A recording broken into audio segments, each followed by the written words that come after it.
आज हम पढ़ते हैं चैप्टर 5 अंडरस्टैंडिंग एलिमेंट्री शेप्स की exercise 5.5। Question number 1, which of the following are models for perpendicular lines. हमें बताना है कि इनमें से कौन सा है जो परपेंडिकुलर लाइंस का मॉडल है। परपेंडिकुलर लाइंस क्या होता है, वैसे हम पढ़ चुके हैं, हम रिवीजन जल्दी से करते हैं। जो कि आपस में एक दूसरे से 90 डिग्री का एंगल बनाए, जैसे कि ये पेन एंड ये स्केल। जरूरी नहीं है लाइन्स, उसमें कुछ भी हो सकता है। ये दोनों आपस में एक दूसरे से देखिए 90 डिग्री का एंगल बना रहे हैं, एक दूसरे पे खड़े हैं, मतलब ये इस पे खड़ा है। और अगर आप दूसरी डायरेक्शन से देखें, अगर आप ऐसे देखें तो देखिए ये इस पे खड़ा है ना। तो ये आपस में एक दूसरे को परपेंडिकुलर हो रही है, तो दिस क्योंकि वो एंगल 90 डिग्री बना रहे हैं तो उनको कहते हैं परपेंडिकुलर लाइन्स। ठीक है। First, the adjacent edges of a table top. Table के ऊपर हमने देखा है, टेबल ज्यादातर नॉर्मल टेबल की बात कर रहे हैं, अब सर्कुलर और अलग अलग शेप्स की बनने लगी है, उसकी बात नहीं हो रही है। टेबल टॉप जो होता है वो लगभग ऐसा ही होता है। तो ये जो टेबल टॉप है, जो इसके एजेस हैं, ये आपस में 90 डिग्री का एंगल बनाते हैं, यानी कि ये परपेंडिकुलर लाइंस हैं। तो लिखेंगे the adjacent edges of a table top are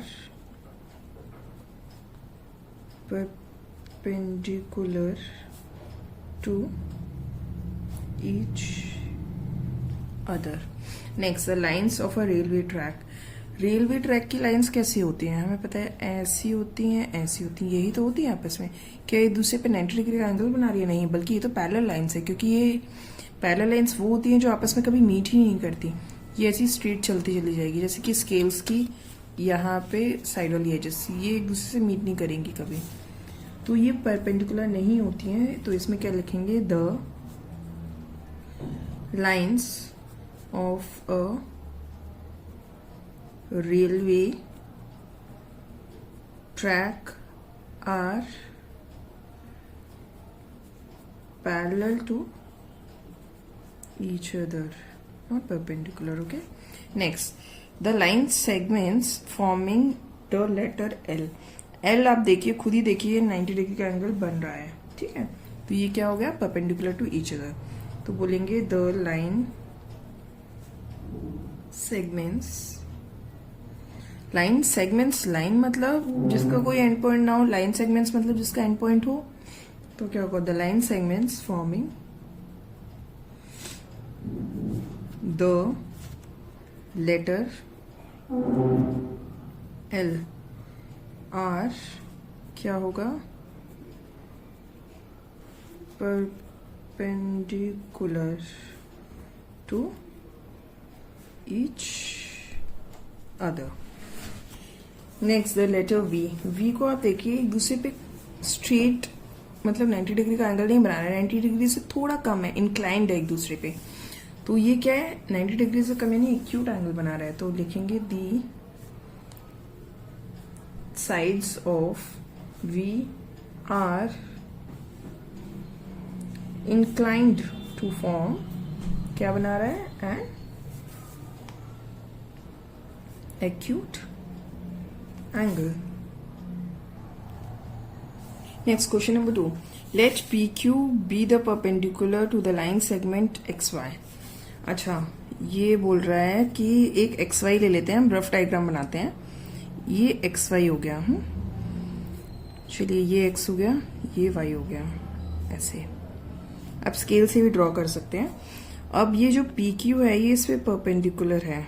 ठीक, ये हमने ले लिया पी, ये हमने ले लिया क्यू। अब बोला है, फिर से देखिए, लेट पी क्यू, ये जो पी क्यू है is perpendicular to line X Y, ठीक है, इसके एकदम स्ट्रेट ऊपर बना हुआ है। लेट जो पी क्यू है एंड एक्स वाई है intersect at point A. Intersect मतलब यहाँ पे मीट कर रहे हैं किस पे, ए पर। ठीक है, what is the measure of P A Y. P A Y, this angle, इस एंगल की बात हो रही है। अच्छा, पी ए वाई आपको खुद दिख रहा है, 90 डिग्री एंगल होगा। क्यों? क्योंकि बोला गया कि परपेंडिकुलर है, since PQ is perpendicular to XY। जो ये PQ लाइन है ये XY पे परपेंडिकुलर है, therefore angle PAY y is equal to 90 degree. Simply बस ऐसे लिखना है शॉर्ट में, no stories nothing. Next question number 3. There are 2 set squares in your box. What are the measure of angles that are formed at their corners? Do they have any angle measure that is common? Set square क्या होता है बच्चों? ये होते हैं set square. एक तो मुझे मिल गया है, दूसरा मुझे नहीं मिल रहा है. तो आप इसको देख के इमेजिन कर रहे होंगे दूसरा वाला क्या होता है. ये जैसे ये दोनों ये साइड्स इक्वल हैं, देखिए इसमें है ना, यहाँ ये 7 तक है, यहाँ पे भी ये 7 तक है. दूसरे वाले में ये छोटा होता है और ये थोड़ा लंबा पहुंच जाता है ना. तो कुछ ऐसा होता है, आपके ज्योमेट्री बॉक्स में होगा. तो ये एक सेट स्क्वायर मैंने ले लिया है. अभी हम ड्रॉ भी कर लेंगे. कुछ नहीं, ये बोल रहा है कि यहाँ पे जो कॉर्नर्स हैं इनके कॉर्नर्स के एंगल मेजर करके बताइए दोनों सेट स्क्वायर के. और ये बताना है हमें क्या इसके जो एंगल्स हैं और उसमें जो एंगल्स है क्या उनमें कोई कॉमन एंगल है. तो पहले तो हम एक ड्रॉ कर लेते हैं सेट स्क्वायर. जैसे कि जो मैं बता रही हूँ, जो अभी प्रेजेंट नहीं है मेरे पास, वो लगभग कुछ ऐसा होता है.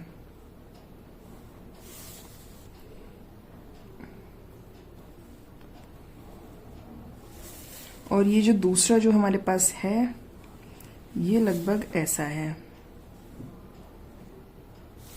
मैं एग्जैक्टली सही तो नहीं बना सकती बट अप्रोक्सीमेटली एस्टिमेट तो कर ही सकते हैं, है ना. ये ऐसा है. अब ये देखिए, ये 90 डिग्री है और इसमें भी ये 90 डिग्री है. मतलब ये तो एक हो गया कॉमन एंगल जो दोनों में है. This is 90 degree and this is also 90 degree. अब इसका एक एंगल ये है, एक एंगल ये पतला है, ये थोड़ा ज्यादा इंक्लाइंड है, ये कम इंक्लाइंड है. तो ये है 30 degree and this is 60 degree. ऐसा ही है, मतलब ये नहीं कि मैं ऐसे ही लिख रही हूँ. यहाँ पे ये दोनों एंगल बराबर हैं तो ये है 45 डिग्री 45 डिग्री. अच्छा, कैसे आया 45? क्योंकि एक ट्रायंगल बन गया. ट्रायंगल में तीनों एंगल्स का सम होता है 180 डिग्री. एक एंगल 90 डिग्री हो गया तो बाकी के रिमेनिंग जो दो एंगल्स हैं उनका सम 90 ही होना चाहिए, तभी 180 डिग्री तीनों हो पाएंगे. तो 90, और मैंने कहा ये दोनों एंगल्स इक्वल हैं. क्यों? क्योंकि ये दोनों साइड्स इक्वल हैं. ऐसा मैं क्यों बोल रही हूँ आगे क्लासेस में आपको पता चलेगा. ये अभी आपके इसमें नहीं है, मे बी 7th स्टैंडर्ड में पता चले. तो ये दोनों अगर इक्वल हैं तो 90 को अगर हाफ कर देंगे तो ये 45 डिग्री आ जाएगा. ठीक है. अब तो हम इसमें लिखेंगे क्या finally, the measure of angles of triangle are क्या हो जाएंगे 30 डिग्री 60 डिग्री एंड 90 डिग्री. इसमें क्या लिखेंगे, द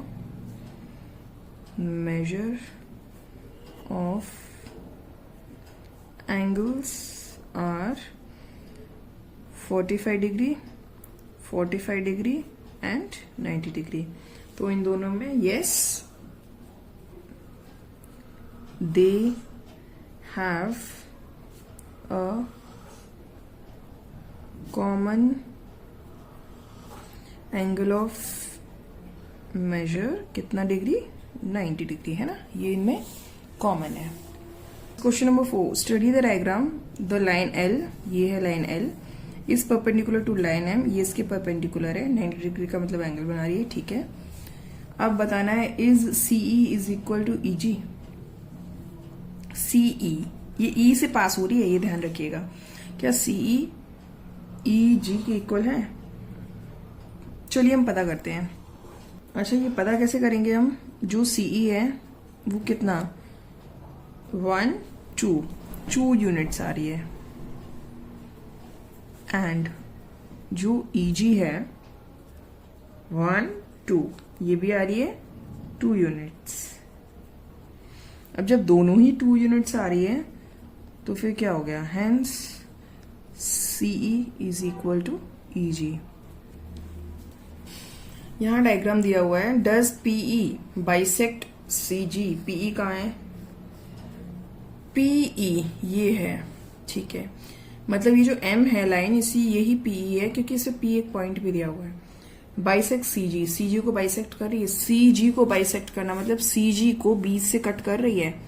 CG को बीच से कट करने के लिए हम क्या चेक करेंगे, क्या ये जो E से पास हो रही है क्या ये सीई और ईजी इक्वल है?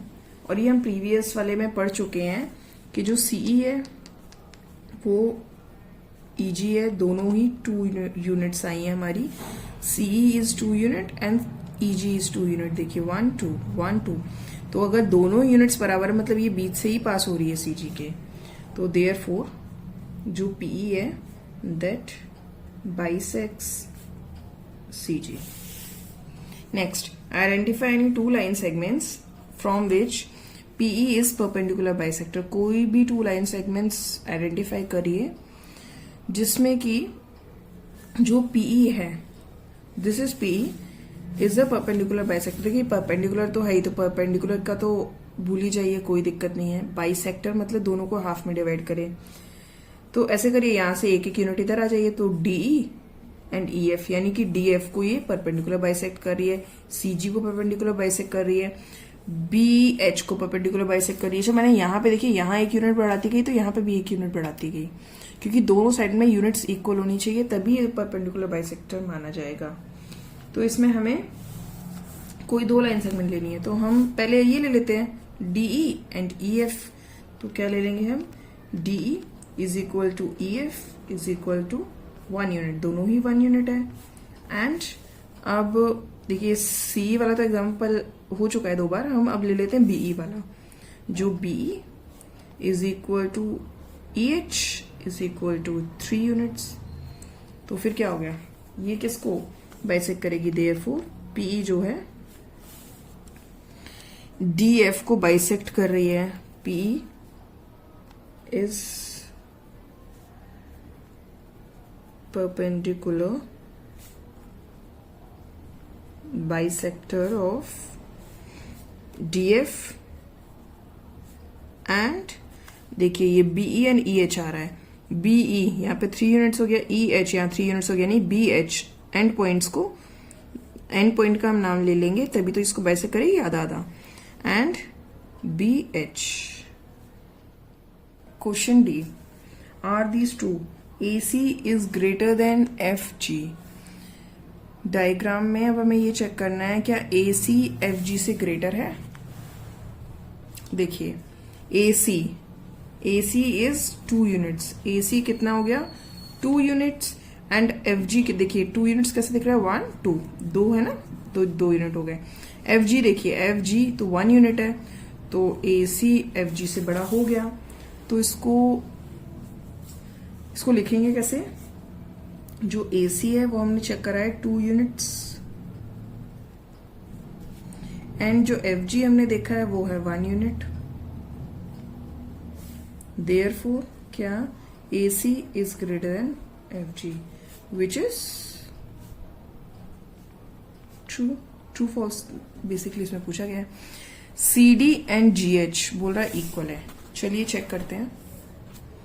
CD is 1 unit and GH is also 1 unit, कहीं पे भी उससे मतलब नहीं है, इसने CD बोला है CD 1 है, GH बोला है GH 1 यूनिट है, तो दोनों इक्वल है। यस, लेकिन कैसे, CD is equal to 1 unit and GH is equal to 1 unit. Therefore, CD is equal to GH, which is true. Next, BC is less than EH. अब हम BC और EH का मेजर देखते हैं। BC is 1 unit and EH is 1 2 3 units. ठीक है, तो BC 1 है एंड EH 3 है।